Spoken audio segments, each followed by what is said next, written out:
ក្រុមអត្តពលិកកីឡាអេឡិចត្រូនិកកម្ពុជាលើវិញ្ញាសា Mobile Legends Bang Bang MLBB បានចេញដំណើរទៅប្រកួតវគ្គចម្រុះនៅប្រទេសសិង្ហបុរីចាប់ពីថ្ងៃទី18ដល់ថ្ងៃទី21ខែមិថុនាដើម្បីដណ្ដើមកៅអីចូលរួមព្រឹត្តិការណ៍កីឡាអាស៊ីលើកទី20នៅទីក្រុង AI China Nagoya ប្រទេសជប៉ុនឆ្នាំ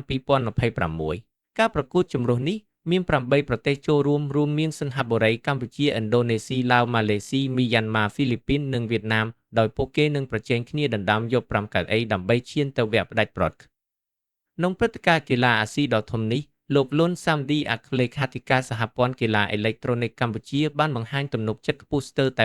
100%ថាក្រុមកីឡាករកម្ពុជាអាចដណ្ដើមបានកៅអីទៅជប៉ុនលោកបានវិតម្លៃថាកម្ពុជាមានសមត្ថភាពអាចយកឈ្នះលើក្រុមវៀតណាមឡាវនិងសិង្ហបុរីខណៈក្រុម4ផ្សេងទៀតមានកម្រិតប្រដំប្រសងគ្នាដើម្បីត្រៀមខ្លួនសម្រាប់ការប្រកួតនេះក្រុមជម្រើសជាតិកម្ពុជាក៏បានហ្វឹកហាត់ត្រៀមលក្ខណៈអស់រយៈពេល1ខែហើយមានភាពយល់ចិត្តគ្នាបានល្អក្នុងការលេងកីឡាករទាំង5រូបដែលតំណាងឲ្យកម្ពុជាក្នុងវគ្គចម្រុះនេះរួមមានសូណាលីនថនស៊ីលៀងសេងរ៉ូសាលេងកឹមហៈនិងម៉ៃសម្បត្តិបញ្ញាក្រុមជម្រើសជាតិនឹងចាប់ផ្ដើមការប្រកួតដំបូងរបស់ខ្លួននាល្ងាចថ្ងៃទី18ខែមិថុនាវេលាម៉ោង5:45នាទីដោយត្រូវជួបជាមួយនឹងក្រុមមីយ៉ាន់ម៉ា